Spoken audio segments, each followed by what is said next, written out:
Sink, और that is T2। T2 low temperature होगा, हमेशा क्या लेंगे T। देखो, a Carnot engine having efficiency 1/10 as the heat engine is used as refrigerator। Refrigerator जैसा काम करा रहा है, ठीक है ना। If the work done on the system is 10 joule, यानी सिस्टम पे वर्क डन आपने क्या रे किया 10 joule. The amount of energy absorbed from, कितना एनर्जी आपने रिजर्वर से at low temperature, low temperature से कितना एनर्जी निकाल के लाए, यानी Q2 कितना निकाल के लाए, यही पूछा है बच्चे। तो आप लोग को पता है ना, आप लोग पहले तो आप एक काम कीजिए, बीटा निकाल लीजिए। क्या बीटा का रिलेशन 1/η-1, इफिशियंसी 1/10 दिया हुआ है, तो क्या बच्चे 1/1/10 - 1 दैट इज 9। यस और नो? ठीक। अब देखो बच्चे, बीटा आपके पास 9 हो गया। क्या बीटा को हम लोग कैसे डिफाइन करते थे, कितना एनर्जी रेफ्रिजरेटर है, कितना एनर्जी निकाले आउटपुट डिवाइड बाई इनपुट, क्या देते थे वर्क, क्या 9। तो Q2 की वैल्यू क्या 9 इंटू डब्ल्यू। यस और नो? वर्क डन कितना कर रहे हो सिस्टम पर, क्या 10 जूल का, कितना आ जाएगा 90 जूल। ये नीट में 2017 में पूछा है, 2015 के आसपास में IIT में पूछा था। सेम क्वेश्चंस डिटो को कॉपी पेस्ट कर दिए थे। ठीक है बच्चे, क्लियर?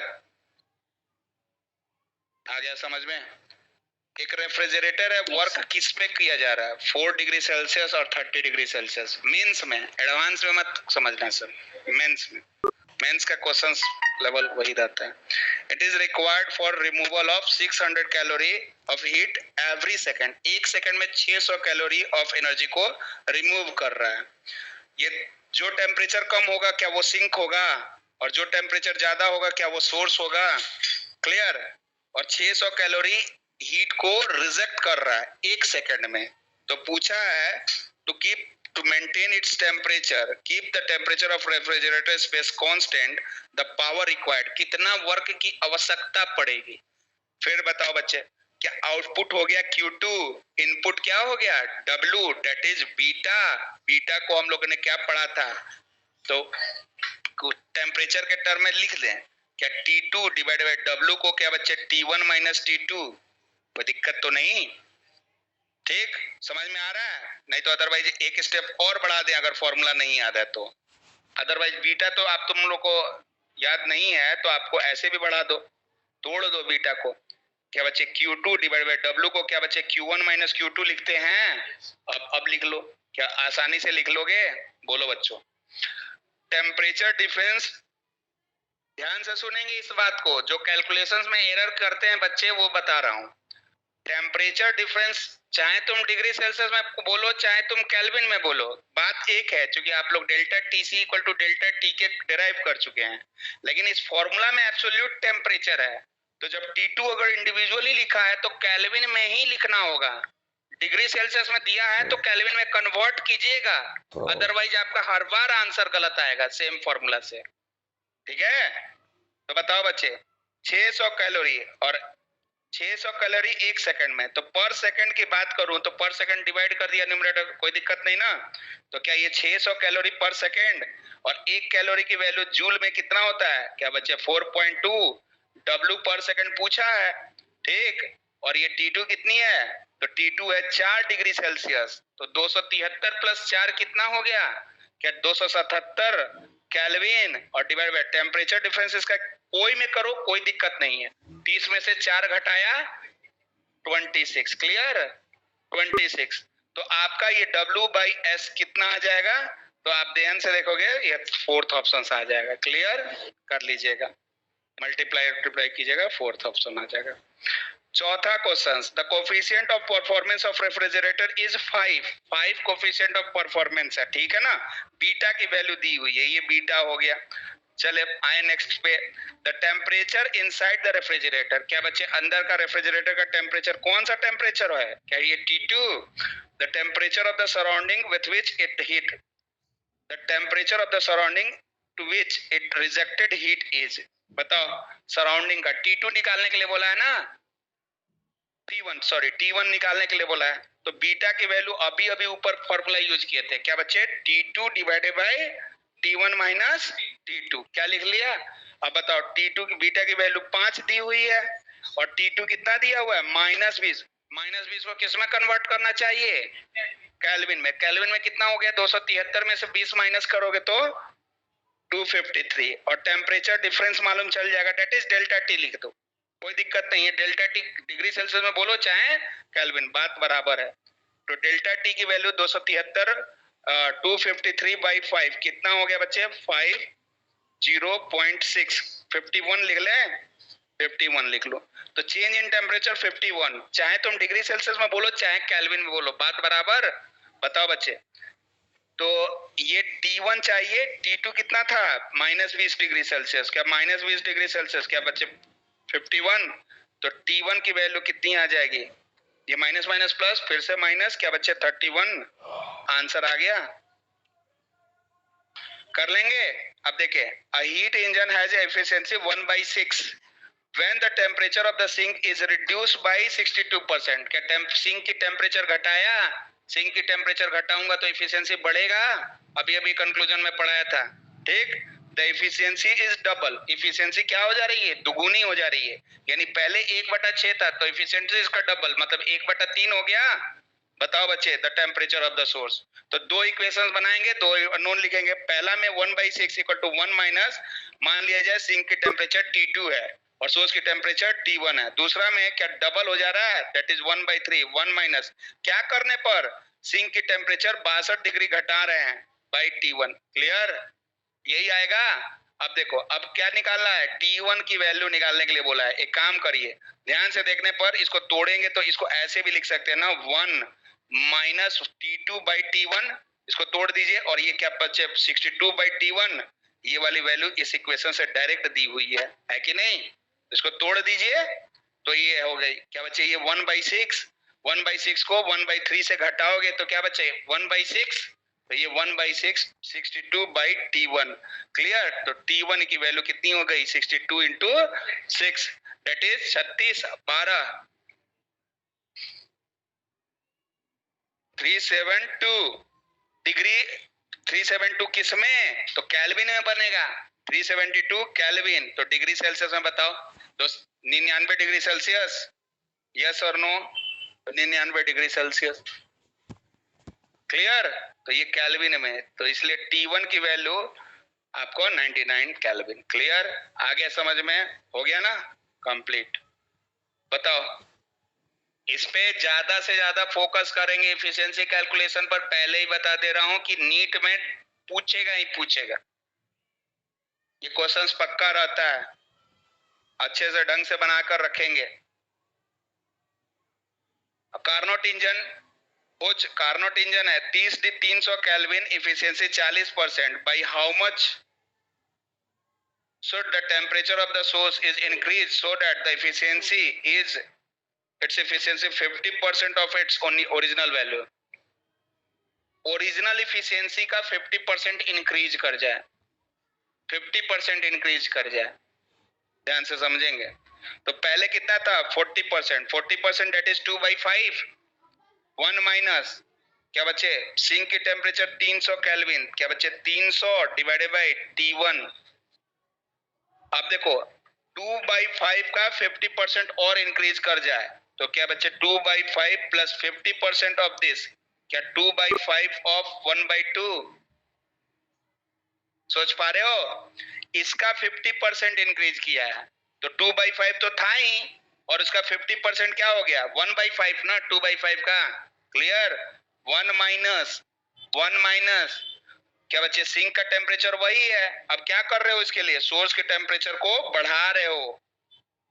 सोर्स के टेम्परेचर T1 से T1 डैश कर रहे हैं। क्लियर?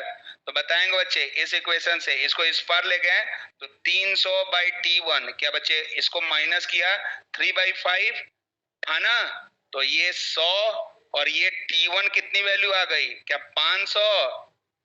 आया बात समझ में? अब T1 डैश निकालना है, ये कैंसल, ये कितना है? क्या 2/5 और 1/5 मिलकर 3/5 और इससे माइनस होगा तो 300 बाई T1 डैश, ये 3/5 में से 1 माइनस करोगे तो क्या बचे? 2/5। आई बात समझ में? 2 15 क्या बच्चे T1 डैश कितना होना चाहिए? 150 into 5 that is equal to 750। किसमें? केल्विन में। किसमें? केल्विन में। तो कितना से इंक्रीज कराएं? तो डेल्टा टी इक्वल टू क्या लिखेंगे? T1 डैश में से T1, T1 डैश हो गया, T1 था, कितना इंक्रीज हो गया? 250 केल्विन इंक्रीज पूछा है। आ गया? क्लियर? घर पर यही प्रैक्टिस कर लीजिएगा, काफी है, दोबारा बना लीजिएगा। An ideal gas of a heat engine of the Carnot 227 and 117, तो ये कौन सा हो गया? T1 और ये कौन सा हो गया? T2। एब्जॉर्ब बोल रहा है इतना from the higher temperature, higher temperature से एब्जॉर्ब कर रहा है, यानी ये Q1 दिया हुआ है। The amount of heat converted to the work, कितना वर्क में कन्वर्ट हुआ, क्या वर्क आउटपुट हुआ, इनपुट क्या Q1 हुआ?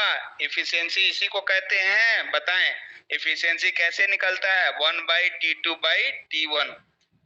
बताओ बच्चे, केल्विन में लिखेंगे ना तो ये T2 को कितना लिखूं? 127, 127 क्या 400? बोलो बताइए T2 को। और T1 227 क्या बच्चे? 500। क्लियर? ये कैंसल किए, क्या बच्चे? 1/5 आना, तो Q1 कितना आएगा? तो W पूछा है तो W इक्वल टू क्या बच्चे? Q1/5 लिख लूं। बताओ कैलोरी में दिया हुआ है, क्या कैलोरी में ऑप्शन है? चलो ठीक है, 6 इंटू 10⁴ डिवाइडेड बाई 5। 6/5 क्या बच्चे? 1.1/2, 1.2। क्लियर? आ गया समझ में? हो गया?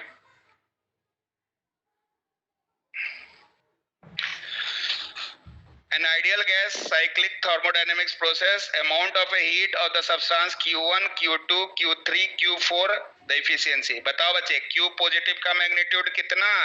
क्या 1000 और 450, 1450? हाँ कि ना? Q निगेटिव, जो निगेटिव वाला है उसका मैग्नीट्यूड कितना?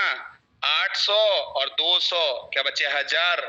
क्या फॉर्मूला होता है इफिशियंसी का?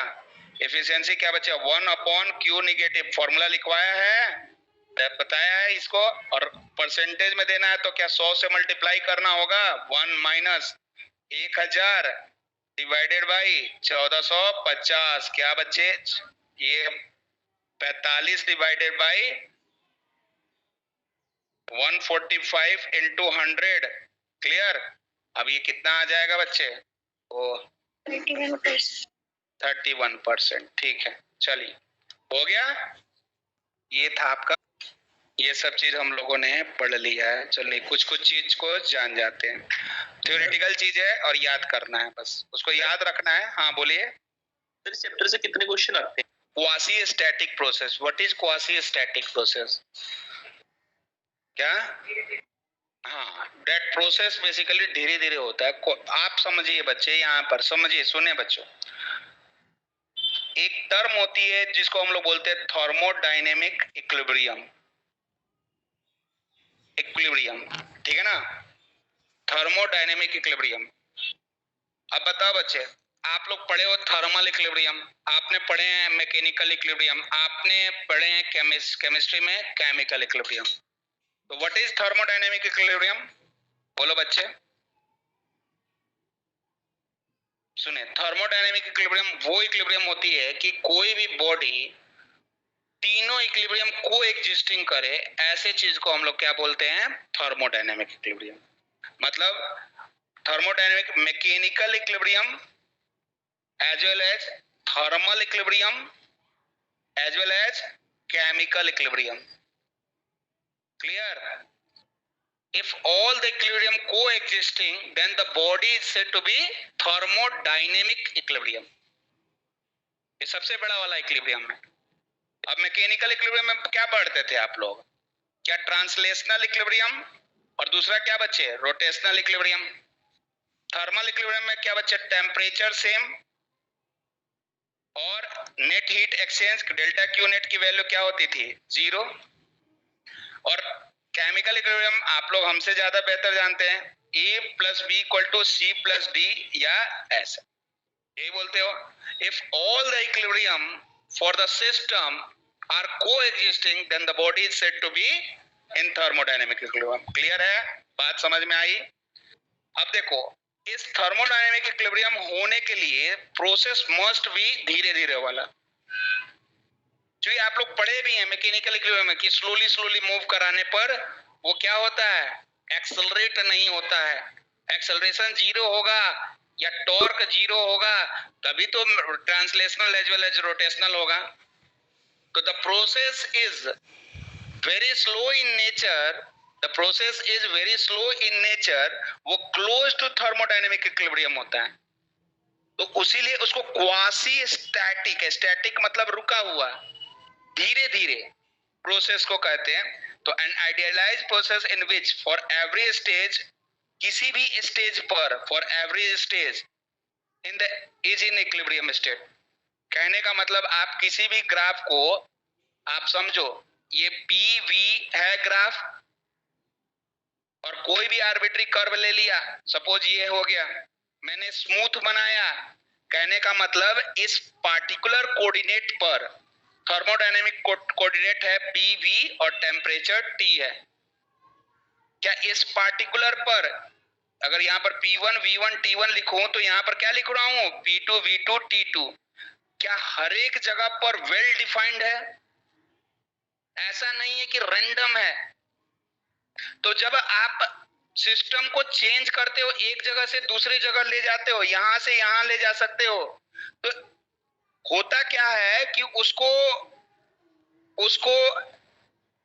स्टेडी स्टेट में आने में कुछ ना कुछ फाइनाइट टाइम की जरूरत पड़ती है। जब आप कॉन्टिन्यूअस प्रोसेस बनाते हो तो इसका मतलब आपने क्या बनाया है, क्वासी स्टैटिक इक्विलिब्रियम कंडीशन बनाया है। तो जो भी आप ग्राफ की स्टडी करते हैं वो आइडियल कर्व है। वो तभी पॉसिबल है जब कोई भी सिस्टम ऐसा रहे क्वासी स्टैटिक। अब देखो यहाँ पर लिखा हुआ होगा, Such a process is infinitesimally slow, ये बात याद रखना है, is called quasi-static process. The system change its variable state PVT so slowly that it remain in thermal mechanical equilibrium with its surrounding throughout. मतलब थर्मल भी है और mechanical भी है, केमिकल भी होता है। इन आइडियल केस हम लोग केमिस्ट्री चल नहीं रही है इसमें, है ना, एक गैस दूसरे में कन्वर्ट नहीं होता है जनरली, तो हम लोग उसको नेग्लेक्ट कर रहे हैं उस चीज को। तो ये दोनों इक्विलिब्रियम साथ में है, मतलब उसी को क्वासी स्टैटिक प्रोसेस बोलते हैं। Every stage the difference of the temperature of the system and the surrounding is infinitesimally small. इसकी कैरेक्टरिस्टिक क्या है कि सिस्टम की टेम्परेचर और सराउंडिंग की टेम्परेचर वो बहुत ही इनफाइनेटिसिमली स्मॉल होता है। And the same is true for the pressure difference, और pressure difference between the surrounding and system same होता है। अगर नहीं होगा तो क्या होगा, प्रेशर अगर अलग अलग रहेगा तो क्या होगा, क्या मैकेनिकल इक्विलिब्रियम एग्जिस्ट नहीं करेगा? अरे प्रेशर, अंदर का प्रेशर बहुत ज्यादा कर दो, बाहर का प्रेशर कम कर दो, एक पिस्टन को मूव कराओ, तो क्या प्रेशर के डिफरेंस की वजह से उसमें नेट एक्सटर्नल फोर्स हो जाएगी और दैट नेट एक्सटर्नल फोर्स की वजह से एक्सेलरेशन ऑफ सिस्टम हो जाएगी? तो ये नहीं एग्जिस्ट करेगा। और इसको भी इक्विलिब्रियम को एग्जिस्ट कराना है तो क्या करोगे, ये थर्मल इक्विलिब्रियम में तभी पॉसिबल है कि सराउंडिंग की टेम्परेचर और सिस्टम की टेम्परेचर नियरली सेम रहे। तो यही चीज, दोनों चीज को साथ में मिलाकर बोल रहा है वो बात। Clear? The system and the surrounding. आई बात समझ में? The quasi static process is obviously a hypothetical concept. ये एक्चुअल कॉन्सेप्ट नहीं है, ऐसा जरूरी नहीं होता है, कुछ ना कुछ ये आइडियल कंडीशंस है। ठीक है ना बच्चे? Practically the process have a sufficiently slow and do not involve accelerated motion. Sufficiently slow और साथ साथ में accelerated motion को नहीं रखे। Accelerated motions of piston and large temperature gradient etc are nearly approximated as ideal quasi-static process. जिसमें temperature gradient large ना हो, डू नॉट लिखा हुआ है, and do not have large temperature gradient, तो वो नियरली क्या होता है, आइडियल क्वासी स्टैटिक प्रोसेस हो जाता है। ठीक, अब ये चीज समझ गए, ये सब चीज समझ गए। अब आइए, ये सब चीज पढ़े हुए हैं, कोई दिक्कत नहीं है। क्वासी स्टैटिक प्रोसेस हो गया ऑफ फर्स्ट लॉ, ये पास कराता है, ये सरकार है, validity of first law. Clear. Second law यही है कि फर्स्ट लॉ वैलिड है कि नहीं प्रैक्टिकली, डेट से मन ऐसा बताता है, ठीक है ना। जैसे लिखते हो ना कि हीट सप्लाई जो की है उसमें कुछ अमाउंट वर्क डन में गया और कुछ अमाउंट रिजेक्ट हो गया। अब बताओ बच्चे, ये तो फर्स्ट लॉ ऑफ थर्मोडायनेमिक्स है। अब मैथमेटिकली अगर बोलूं तो अगर Q2 को 0 कर दूंगा तो Q1 कितना हो जाएगा, W के बराबर कोई साइक्लिक प्रोसेस में, विच इज नॉट पॉसिबल। अगर आप हीट सप्लाई कीजिएगा तो कुछ ना कुछ एनर्जी सराउंडिंग को जाएगी। 100% इफिशियंसी नॉट पॉसिबल, यानी जो हीट जाएगा कुछ ना कुछ अमाउंट इसमें जाएगा ही, ये जीरो नहीं है। That will say second law, यही चीज सेकंड लॉ बताएगा। रेफ्रिजरेटर के केस में आते हैं। रेफ्रिजरेटर में क्या होता है, हीट कहां पर जाता है, Q1 पर, कहां से निकल के आता है, कहां से रिजेक्ट होता है, Q2 से। तो विदाउट डूइंग वर्क अगर W इक्वल टू 0 कर दो तो Q1 इक्वल टू Q2 है। ये मैथमेटिकल एक्सप्रेशन है, लेकिन प्रैक्टिकली पॉसिबल है क्या, नहीं। आप लोग चूंकि जानते हैं कभी भी हीट का फ्लो लो टेम्परेचर से हाई टेम्परेचर में अपने से हो ही नहीं सकता। So that statement is called second law of thermodynamics. इसी को हम लोग सेकंड लॉ ऑफ थर्मोडायनेमिक्स कहते हैं। इन शॉर्ट, आप सेकंड लॉ ऑफ थर्मोडायनेमिक्स क्या है, दैट से the validity of first law. Validity उसको चेक करेगा कि फिजिकली पॉसिबल है कि नहीं है। क्लियर। अब उसमें दो साइंटिस्ट ने एक स्टेटमेंट दिया। क्या क्या स्टेटमेंट दिया, Kelvin Planck statement. Kelvin Planck का कहना क्या है, तो वो हीट इंजन के लिए है ना। और इसका कहना क्या है, क्लॉसियस स्टेटमेंट क्या है, तो रेफ्रिजरेटर या पंप के लिए, रेफ्रिजरेटर या पंप के लिए।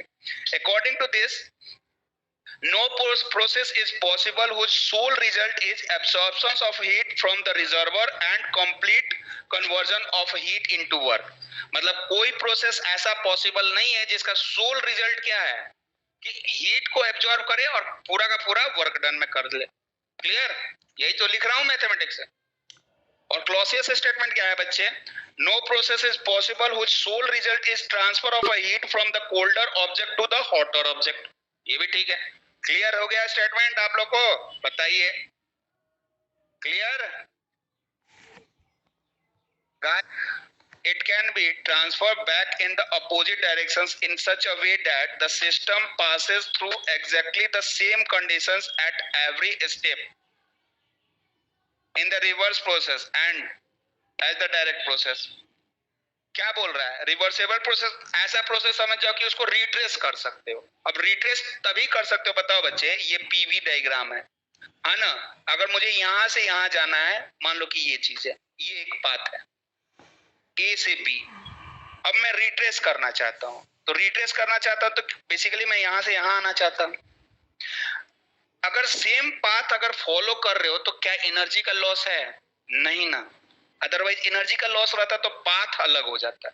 पाथ क्या हो जाता, अलग हो जाता है, डिफरेंट हो जाता है। मतलब कहने का मतलब एनर्जी का लॉस नहीं है तो क्या इसमें फ्रिक्शन से इन्वॉल्व होगा, नहीं होगा। अब देखिए स्टेटमेंट में, the basic requirement for this process, तो पहला चीज तो है ये फास्ट प्रोसेस नहीं है क्योंकि loss of energy take place, लेकिन स्लोली स्लोली मूव कराते हो। आप ऐसा सोचिए ना, आप एक स्प्रिंग ब्लॉक को लिए और उसको धीरे धीरे मूव कराइए तो पूरा का पूरा work done energy, elastic energy में स्टोर कर सकते हो। लेकिन उसको छोड़ दीजिए तो जो वर्क डन बाई ग्रेविटी होता है वो हाफ ही इलास्टिक एनर्जी में जाता है, आधा एनर्जी हीट में डिसिपेट होता है। कहने का मतलब ये फास्ट नहीं हो सकता है। कोरिलेट कर पा रहे हो मैकेनिक्स से, बिल्कुल। तो the process should take very slowly under the quasi static condition. पहला कंडीशन रिवर्सिबल प्रोसेस की क्वासी स्टैटिक कंडीशंस को फॉलो करना चाहिए। दूसरा, the difference in the pressure and the working substance and surrounding are should be very small in every stage।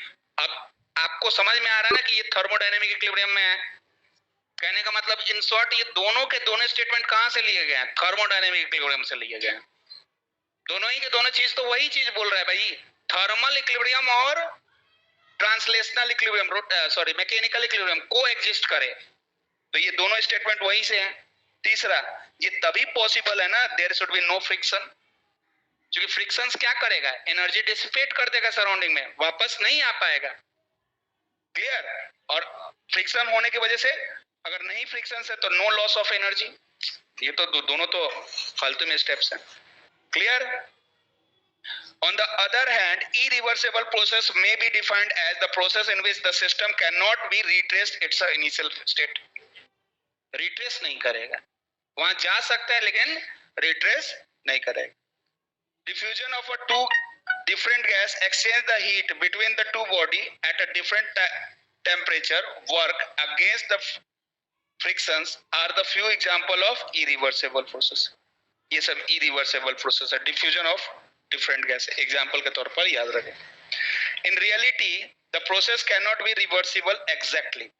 Exactly reversible नहीं है, तो that is why ये ideal concept है. Take irreversible is a rule rather than exceptions in nature. Thermodynamic process that occur in nature, all are irreversible process. Clear? सारे के सारे वो सभी आइडियल कैरेक्टरिस्टिक है. अब इससे आपको जस्ट